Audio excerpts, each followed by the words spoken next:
مجھے یاد ہے وہ اگست کا ایک ابر آلود دن تھا۔ برسات میں بادلوں کے ساتھ ساتھ جام بھی حرکت میں آ جاتے ہیں۔ میں اور پرنس ایک شاندار سجی سجائی نشست گاہ میں موجود تھے اور کارڈز کھیلنے کے ساتھ ساتھ شغل بھی کر رہے تھے۔ یہ پرنس ہی کی حویلی تھی۔ اتنے میں فون کی گھنٹی بجی اور ایک مؤدب پرنس نے کال اٹینڈ کی۔ اس کال میں 2-3 بار چودھری جہانگیر کے علاوہ پرنس کے ایک ایسے ملازم کا ذکر آیا جسے چودھری جہانگیر کے گارڈز نے بری طرح مارا پیٹا تھا۔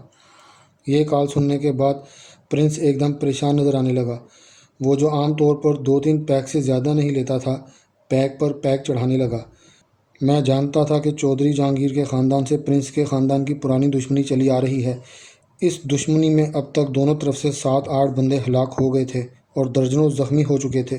15 سال پہلے صلح کی کارروائی ہوئی تھی اور ان دونوں بڑے خاندانوں نے ایک دوسرے کی طرف دوستی کا ہاتھ بڑھایا تھا، مگر بہت جلد ہوا کا یہ خوشگوار جھونکا دشمنی کی تیز دھوپ میں تحلیل ہو گیا تھا اور یہ دونوں خانوادے ایک بار پھر ایک دوسرے کے خلاف سرد اور گرم جنگ لڑ رہے تھے۔ مجھے اس دشمنی کی اصل وجہ کا ٹھیک سے پتہ نہیں تھا۔ میں نے ایک بار پوچھا بھی تھا مگر پرنس نے کوئی واضح جواب نہیں دیا تھا۔ آج میں نے پختہ ارادہ کر لیا کہ اس بارے میں اپنے دوست سے کچھ نہ کچھ ضرور جانوں گا۔ آخر اس معاملے کی شروعات کیسے ہوئی؟ میں نے بولا۔ یہ کوئی 30 سال پہلے کی بات ہے۔ میری ایک پھوپھی کی منگنی جہانگیر کے خاندان میں ہوئی تھی۔ 2-2.5 سال یہ منگنی چلی اور پھر ان بن کی وجہ سے یہ رشتہ خطرے میں پڑ گیا۔ ہمارے بزرگوں کی طرف سے منگنی ختم کرنے کا اعلان کر دیا گیا مگر دوسرے خاندان نے اس صورتحال کو قبول نہیں کیا۔ جہانگیر کے بڑے چچا نے کہا کہ ہم اپنی منگ کسی صورت نہیں چھوڑیں گے۔ ایک لمبا تنازع کھڑا ہو گیا۔ اس تنازع کا نتیجہ بالآخر تصادم کی صورت میں نکلا۔ اس لڑائی میں میرے ایک چچا اور 2 ملازم قتل ہوئے۔ جہانگیر کا ایک بھائی بھی مارا گیا۔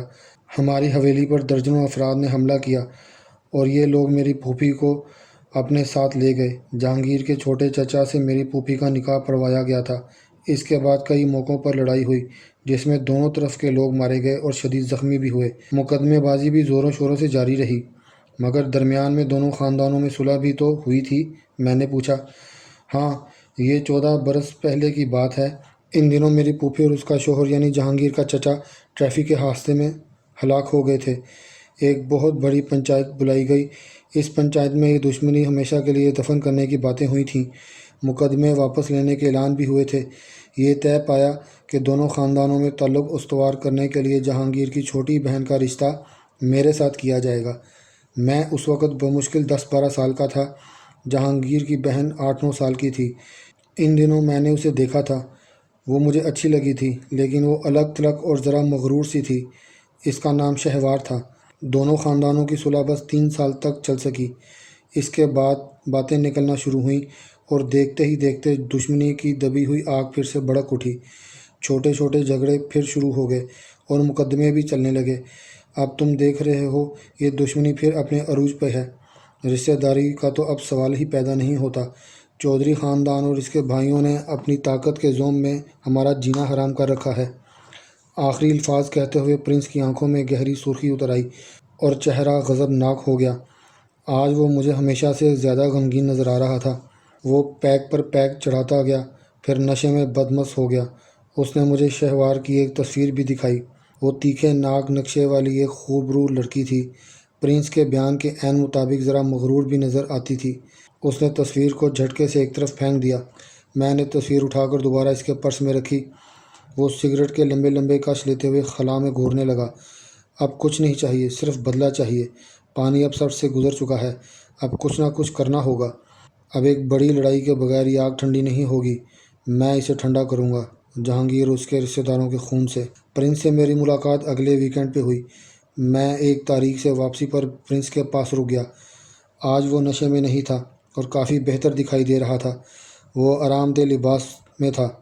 ایک نوخیز نوکرانی صوفے کی پشت کی طرف کھڑی ہوئی ہولے ہولے پرنس کا سر دبا رہی تھی۔ کچھ دیر کے بعد تخلیہ ہو گیا اور ہم اطمینان سے باتیں کرنے لگے۔ آج پرنس عجیب موڈ میں نظر آیا۔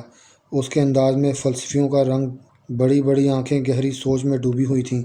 کہنے لگا، یار شجاع، میں نے اپنے حالات پر خوب غور کیا ہے۔ میں اس نتیجے پر پہنچا ہوں کہ اگر ہم 30 سال گزرنے کے بعد بھی آج تک جہانگیر اور اس کے خاندان سے بدلہ نہیں چکا سکے تو اس کی ایک ہی وجہ ہے کہ ہم مستقل مزاج نہیں ہیں۔ کیا کہنا چاہتے ہو؟ میں نے پوچھا۔ تم جانتے ہو نا میرے بڑے بھائی کے ساتھ کیا ہوا تھا؟ انہوں نے بھی کئی بار یہ ارادہ کیا تھا کہ جہانگیر کے خاندان کا سر نیچا کر کے دکھائیں گے۔ اس کے لیے لمبی چوڑی منصوبہ بندی بھی کی گئی، اسلحہ بھی منگوایا گیا، آزاد علاقے سے 2-3 خاص بندوں کو بلانے کا پروگرام بھی بنا دیا گیا تھا، لیکن ساری منصوبہ بندیاں کبھی کسی نتیجے پر نہیں پہنچ سکیں۔ ہمیشہ 2-4 ہفتوں کے بعد کسی نہ کسی وجہ سے جوش ٹھنڈا ہو گیا۔ شاید یہ بندے کی فطرت ہے کہ وہ مشکل وقت کو ٹالنے کے لیے عذر اور دلیلیں ڈھونڈتا رہتا ہے۔ میں نے اس بات میں سر ہلا کر پرنس کی تائید کی۔ وہ اپنی بات جاری رکھتے ہوئے بولا، تمہیں معلوم ہے نا کہ میرے بڑے بھائی کی موت زیادہ شراب نوشی کی وجہ سے ہوئی تھی۔ میرے خیال میں ان کی زیادہ شراب نوشی کی وجہ بھی ان کے ارادوں کی ناکامی ہی تھی۔ وہ بار بار چودھری خاندان کے حساب برابر کرنے کے ارادے باندھتے تھے مگر کچھ دیر کے بعد ٹھنڈے پڑ جاتے تھے۔ کچھ یہی حال چھوٹے بھائی جان کا بھی تھا۔ ان کے اندر کی غیرت نے انہیں کئی بار جگایا اور حالات نے کئی بار سلایا۔ بالآخر یہ ہوا کہ وہ اپنے بال بچوں کے ساتھ امریکہ شفٹ ہو گئے۔ یہ بھی حالات سے ایک طرح کا فرار ہے۔ اب آنکھ اوچل اور پہاڑ اوجل۔ شاید وہ سب کچھ بھول چکے ہوں گے مگر میں کیسے بھول سکتا ہوں؟ میں یہاں ہوں اور مجھے یہی رہنا ہے۔ کھوئے کھوئے لہجے میں بولا، میں نے ایک بات سوچی ہے شجاع، شاید تمہیں میری بات عجیب لگے، شاید سب کو عجیب لگے، لیکن میں اب وہی کروں گا جو میں نے ٹھان لیا ہے۔ کیا کہنا چاہتے ہو؟ پرنس نے ہاتھ بڑھا کر سائڈ ٹیبل کی ایک دراز کھولی اور اس میں ایک بڑی فوٹو اسٹیٹ کاپی نکالی۔ یہ دراصل پرنس کے شجرہ نسب کی کاپی تھی۔ وہ ایک دفعہ پہلے بھی دکھا چکا تھا۔ 6-7 پشتوں کے بعد پرنس سکران کا شجرہ راجستھان کے ایک بہت بڑے نواب خاندان سے جا ملتا تھا۔ ان میں ایک نواب منصور علی جاں نے بڑا نام پایا تھا۔ ان دونوں بڑے نوابوں اور رئیسوں کی اپنی فوج ہوا کرتی تھی۔ نواب منصور نے ایک پڑوسی راجا سے اپنی زمینیں واپس کرانے کے لیے اس پر باقاعدہ فوج کشی کر کے کامیابی حاصل کی تھی۔ اس واقعے کی تفصیل بتاتے ہوئے پرنس نے مجھے کہا، پتہ ہے منصور علی جاں نے کیا کیا تھا؟ اپنی زمین ہاتھ سے نکل جانے کے بعد انہوں نے خود سے عہد کیا تھا کہ جب تک وہ پڑوسی راجا سے اپنا حق واپس نہیں لے لیتے خود پر کچھ چیزیں حرام کر لیں گے، اپنی بیوی سے تعلق نہیں رکھیں گے، بستر پر نہیں سوئیں گے، کھدر کے کپڑے پہنیں گے، ننگے پاؤں رہیں گے، چھنا ہوا اناج نہیں کھائیں گے، وغیرہ وغیرہ۔ ایک لمحے رک کر پرنس نے غور سے میری طرف دیکھا اور بولا، تمہیں پتہ ہے کہ پرانے زمانے کے لوگ خود پر اس طرح کی پابندیاں کیوں لگاتے تھے؟ کچھ عرصہ پہلے تک میں نے بھی اس بات پر زیادہ دھیان نہیں دیا مگر اب دیا ہے۔ دراصل یہ انہی مسئلوں کا ایک سادہ سا حل ہے جو میں نے ابھی تم سے بیان کیا۔ بندے کی فطرت میں ہے کہ وہ اپنے دکھ کو بھولنے لگتا ہے۔ غم اور غصے کی شدت جو شروع میں ہوتی ہے وہ کچھ عرصے کے بعد نہیں رہتی۔ ہمارا ذہن اس ظلم اور زیادتی کو آہستہ آہستہ فراموش کرنے لگتا ہے جو ہمارے اوپر کی جاتی ہے۔ حالات اور زندگی کا عیش و آرام ہم کو جکڑ دیتا ہے اور ہم بھولنے لگ جاتے ہیں کہ ہم پر ظلم ہوا تھا اور ہم کو اس کا جواب دینا ہے۔ جب ایک بار یہ سلسلہ شروع ہو جائے تو پھر ارادے بنتے اور ٹوٹنے لگتے ہیں۔ شاید تم ٹھیک کہہ رہے ہو، میں 100% ٹھیک کہہ رہا ہوں۔ میں اس کی بات کچھ سمجھ رہا تھا۔ بہرحال میں نے اس سے وضاحت چاہی۔ پرنس نے مجھے آگاہ کیا کہ آج سے وہ کچھ چیزیں خود پر حرام کر رہا ہے، اس وقت تک جب تک کہ وہ چودھری جہانگیر کی اکڑی ہوئی گردن کو جھکا نہیں لیتا یا توڑ نہیں دیتا۔ اس نے مجھے بتایا کہ وہ عیش و آرام کی زندگی کو کچھ دیر کے لیے بالکل خدا حافظ کہہ رہا ہے۔ اس رات حویلی میں خوب جشن رہا۔ یہ ایک طرح سے نئے راستے پر چلنے سے پہلے پرنس سکران کی آخری بھرپور تفریح تھی۔ اتوار کی سپہر کو میں اپنے علاقے کی طرف واپس آ گیا۔ 2 دن کے بعد میں نے پرنس کو فون کیا مگر رابطہ نہیں ہو سکا۔ بعد ازاں ایک مشترکہ دوست کی زبانی پتہ چلا کہ پرنس کے روز کے معمولات بالکل بدل گئے ہیں۔ اس نے خود کو قریبی دوستوں کی محفلوں سے الگ تھلگ کر لیا ہے اور اس کے رہن سہن میں نمایاں تبدیلی آئی ہے۔ یہ بھی معلوم ہوا کہ پرنس کے وکیل نے چودھری جہانگیر پر 2 نئے کیس دائر کیے ہیں۔ ایک اتفاق کے تحت مجھے بیرون ملک جانا پڑا۔ میں قریب 1.5 سال تک کینیڈا میں مقیم رہا۔ اس 1.5 سال میں صرف 3-4 بار ہی پرنس سے ٹیلی فون پر بات ہو سکی اور وہ بھی صرف شروع کے 7-8 مہینے میں۔ پرنس ابھی تک اپنے عہد پر قائم تھا۔ اس نے اپنے بہت سے خوبصورت شوق ختم کر دیے تھے اور سخت قسم کی زندگی گزار رہا تھا، یوں جیسے اپنے سینے میں اس زخم کو تازہ رکھنے کی کوشش کر رہا ہو جس کا تعلق چودھری جہانگیر اور اس کے خاندان سے تھا۔ قریب 1.5 برس بعد میں کینیڈا سے واپس وطن آیا۔ وطن واپس لوٹنے کے تیسرے دن میں نے اس کی حویلی فون کیا۔ پرنس سے تو رابطہ نہیں ہو سکا مگر یہ معلوم ہو گیا کہ حویلی میں ہی ہے۔ میں نے جیپ تیار کی اور اس سے ملنے کے لیے روانہ ہو گیا۔ میں پرنس کو تقریباً 1.5 سال کے بعد دیکھ رہا تھا۔ میں اسے دیکھ کر ششدر رہ گیا۔ وہ حویلی کے کمرے میں بیٹھا کھانا کھا رہا تھا۔ وہ پہلے سے کافی دبلا ہو گیا تھا۔ چہرے پر چھوٹی خوبصورت داڑھی تھی۔ اس نے موٹے کپڑے کا بے حد سادہ سا لباس پہن رکھا تھا۔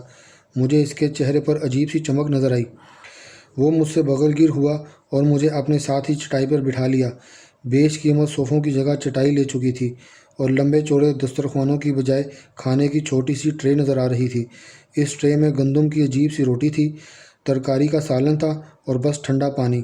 مجھے اس کمرے میں ہی نہیں پوری حویلی میں نمایاں تبدیلی نظر آئی۔ کیسے ہو پرنس؟ میں نے اس کا ہاتھ تھام کر کہا۔ بالکل ٹھیک۔ اس کے لہجے میں عجیب سا دھیما پن آ گیا تھا۔ ہم ادھر ادھر کی باتیں کرنے لگے، ایک دوسرے سے شکوے شکایت ہوئے۔ پھر میں دھیرے دھیرے اصل موضوع کی طرف آ گیا۔ میں نے پرنس کے کمزور چہرے کی طرف دیکھتے ہوئے کہا، محترم عالی جاں، یہ درویشانہ ڈھنگ، یہ بنباز کب تک چلے گا؟ وہ دیوار سے ٹیک لگا کر بیٹھا تھا۔ اس کی آنکھیں میری آنکھوں میں پیوست ہوئیں۔ کچھ دیر کے بعد کھوئے ہوئے لہجے میں بولا، یہ بنباز اب چلتا ہی رہے گا شجاع۔ کیا مطلب؟ میں چونکا۔ وہ مسکرایا۔ اس کی مسکراہٹ مجھے ایک مقناطیسی کشش محسوس ہوئی۔ اس نے ایک لمبی گہری سانس لی اور کہا، شجاع، انسان سوچتا کچھ ہے اور ہوتا کچھ ہے۔ لگتا ہے کہ قدرت انسان کے ارادے ناکام کر کے اپنے ہونے کا ثبوت دیتی ہے۔ میں نے یہ زندگی اپنا زخم تازہ رکھنے کے لیے اختیار کی تھی، لیکن یہ زندگی اختیار کرنے کے بعد مجھ پر کچھ اور ہی راز کھل گئے۔ میں سمجھا نہیں سکران۔ اس نے میرے ہاتھ پر اپنا ہاتھ رکھا۔ شجاع، میں نے زندگی کی رنگینی اور عیاشیوں سے منہ موڑا تو مجھے ایک اور طرح کی زندگی نظر آئی۔ ہاں شجاع، بالکل اور طرح کی۔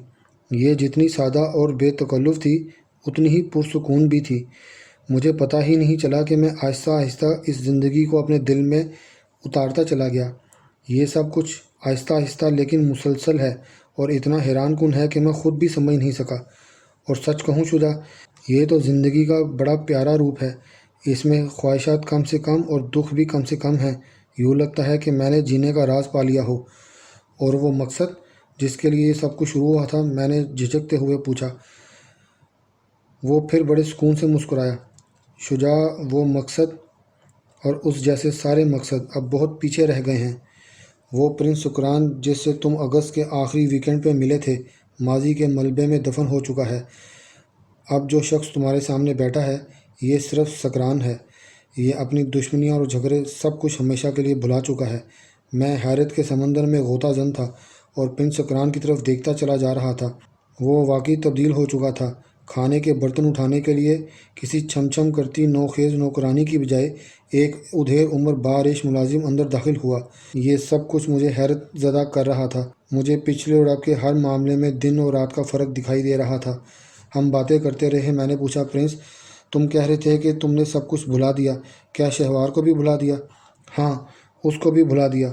وہ بالکل سپاٹ لہجے میں بولا۔ میں اس کی آواز میں ایک ہلکی سی لرزش کے سوا کچھ بھی محسوس نہ کر سکا۔ میں ایک دن پرنس سکران کے ساتھ گزارنے کے بعد واپس آ گیا تھا۔ میں پرنس اور اس کے ارد گرد کی تبدیلیوں پر حیران تھا۔ پرنس نے عدالتوں میں دائر بہت سے کیس واپس لے لیے تھے۔ پرنس نے اپنے علاقے میں عام لوگوں کی فلاح و بہبود کے لیے کئی ٹھوس کام کیے تھے اور مزید کر رہا تھا۔ حویلی میں لنگر کا انتظام حال ہی میں ہوا تھا۔ اس لنگر سے روزانہ سینکڑوں لوگوں کو کھانا مل رہا تھا۔ ہم کمرے میں بیٹھے ہوئے تھے اور مجھے بھی زندگی سادہ سی بنانے کی ترغیب دے رہا تھا اور اس کی ترغیب مجھ پر کچھ اثر بھی کرنے لگی تھی۔ اچانک ادھیر عمر کا ملازم اندر داخل ہوا۔